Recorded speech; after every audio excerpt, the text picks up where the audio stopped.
சின்ன வெங்காயம் குழம்பு செய்யும் முறை. ஒரு 150 சின்ன வெங்காயம் எடுத்து ஒரு வடசட்டியில் எண்ணெய் ஊற்றி சின்ன வெங்காயத்தை வதக்கவும். பிறகு 2 ஸ்பூன் சீரகம், பூண்டு பற்கள் 7, கருவேப்பிலை சிறிதளவு எண்ணெயில் வதங்கிய பிறகு சிறிதளவு மஞ்சத்தூள் போடவும். தக்காளி 2 4ஆக நறுக்கி அதையும் சேர்த்து வதக்கிக் கொள்ளவும். அதில் 2 ஸ்பூன் மிளகாத்தூள், 3 ஸ்பூன் மல்லித்தூள், தேங்காய் துருவல் சிறிதளவு போட்டு ஆறின பிறகு மிக்சி ஜாரில் போட்டு அரைத்து வைத்து கொள்ளவும்.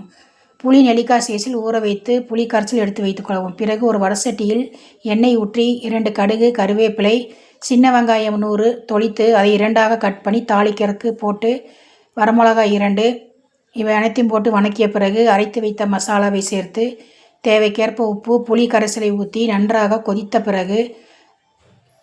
பிறகு இறக்கினால் சின்ன வெங்காய குழம்பு ரெடி. செய்து பார்க்கவும் சுவையாக இருக்கும்.